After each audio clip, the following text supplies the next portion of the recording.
Hey everyone, I finished this book, Is Your Horse a Rock Star? So, as promised, I'm going to do my video comparison of it. I'm going to do a blog still, so if you'd rather just read it, it will be on the website shortly, but this is for those of you who like to listen and watch.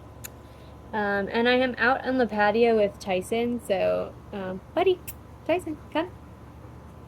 No? Okay. Well-trained dog. Hi, buddy. So anyways, if you hear him, just ignore him.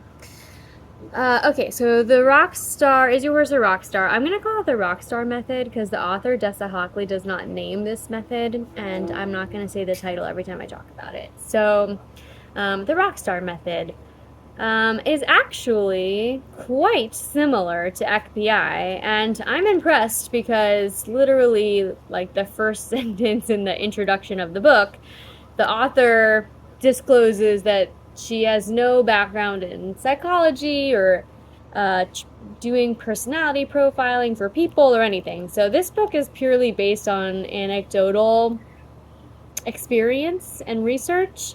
And I'm impressed at how close she actually is to the trait theory that EqPI is based on without any prior knowledge or training on it. So big props to Dessa Hockley on that. So that being said, EqPI and the Rockstar method are actually very similar.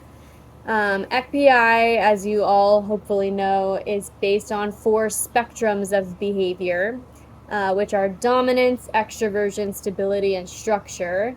And depending on where the horse falls on the spectrum, it determines their behavior and needs that we need to fulfill. So the Rockstar method is very similar. It also has 4 spectrums. However, the author, Dessa Hockley, calls them 8 traits. But 4 of the traits are opposite of the other 4. So they're basically spectrums. She just calls them 8 traits instead of 4 spectrums like EqPI does. So the 4 or 8 traits in the Rockstar method are dominant and submissive, which for obvious reasons, hopefully, is most similar to the dominance spectrum in EqPI. Then there's the friendly or aloof traits in the Rockstar method, which is most similar to the extroversion spectrum. And then energetic or lazy are the 2 traits that are most similar to the stability spectrum in EqPI. The last 2 traits in the Rockstar method are curious and afraid, and those 2 traits do not align directly with any of the spectrums in EqPI. So there's really nothing that directly aligns with the structure spectrum in EqPI. And I don't really agree with the curious or afraid being opposite of each other because I mean, just speaking from experience, I have a horse who is both a little bit spooky, but also very curious and brave about it. Like once she's spooked, she wants to go check it out. So I don't really think that those 2 are opposites of each other.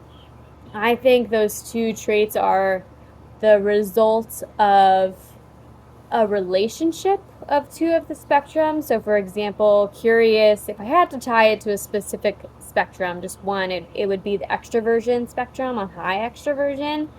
But it's especially true that a horse is curious when they are also low stability because they have more energy. So they're more like busybody mentally. And so they go and explore and find things. And then afraid can be tied to high structure just because they are more risk averse horses. But high structure does not always mean that they're afraid. But if they are also low dominance, they're super risk averse. So they're probably going to be a lot spookier than just a horse who's high dominance and high structure or whatever. So yeah, that's the only one that really doesn't align between the 2 models. But that's how the Rockstar method does it. It is based on behavioral traits only, or behavioral characteristics only, and the way that you determine what your horse's profile is in the Rockstar method is that you buy this book, and there is a 54 question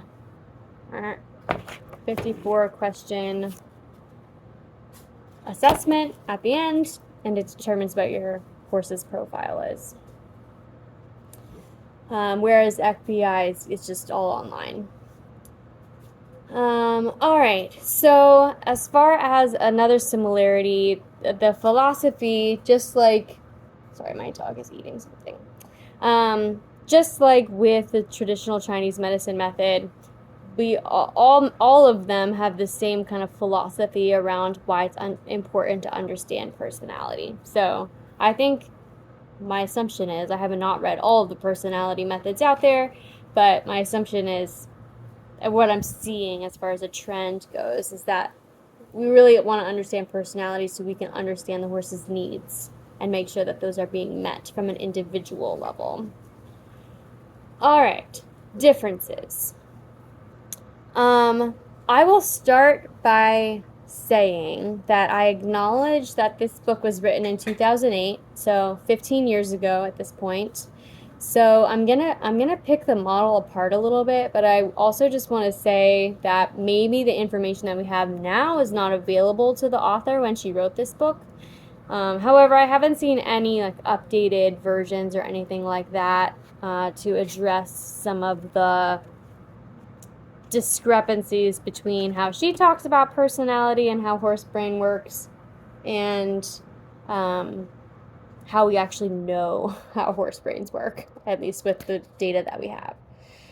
So the main difference between the two models is what the model is based on. So I mentioned previously that Dessa Hockley discloses and outs herself a bit that she does not have any training or background in psychology or using personality profiling in any capacity. Like, this is all anecdotal, based on her experience working with horses.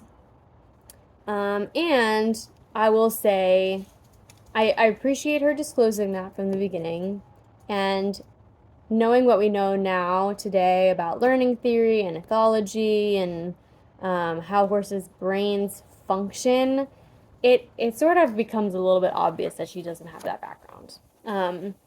So the main example is she uses a lot of anthropomorphic phrases. I don't even know if that's a word. There's a lot of anthropomorphism in this book. So, for example, she talks about certain profiles being manipulative, or certain profiles needing to think things through, or need to reflect. And we know now, today, that horses do not have the cognitive ability to do any of those things.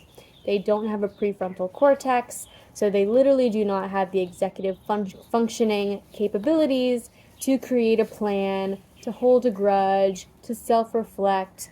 Like, horses just literally do not have the capacity to do that. They're a lot like young human children, where when they're learning stuff, it's a lot of times through trial and error. They're not thinking through something before they try it.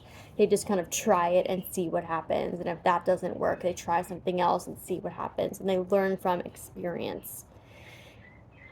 So that's really the biggest difference, is that when I created EqPI, I really wanted to make sure that even though it's a subjective assessment, I wanted it to be based on as much science as possible. So it's based on an actual psychological trait theory. I use learning theory to develop the tips when I put tips in the profile. I read lots of books on the horse's brain and neuroscience of horses to make sure that I understood how their brains worked. In addition to then just trying to understand their individual needs, and their needs as a horse, the ethology part of it. So that's really the biggest thing that sets these two methods apart, even though from an outside perspective, it might seem like they are very similar. That's a really big difference that I think is really important to note, because especially if somebody's trying to learn about their horse's personality, it's really kind of dangerous to use anthropomorphisms, because it's not how a horse's brain works. And if you're trying to learn how you can understand your horse better, we need to make sure that we are talking about horses in a way that is true to horses and not giving them abilities that they literally just don't have. So I think that's a huge risk in the Rockstar method. So if you read it, I mean, it was clever, honestly. Like, it was an enjoyable read. She gives them all cute names, like the people pleaser, the rock star, hence why it's called Is Your Horse a Rock Star? So I enjoyed reading it. I would really take it a little bit with a grain of salt, just because our understanding of how horses think has gotten a lot better since I think this book was written, and there aren't any updated versions. So yeah, that's my comparison between EqPI and the Rockstar method. Again, if you want to read the blog, it'll be on the website soon, and let me know if there's any particular profiling method out there that you want me to compare to. Thanks.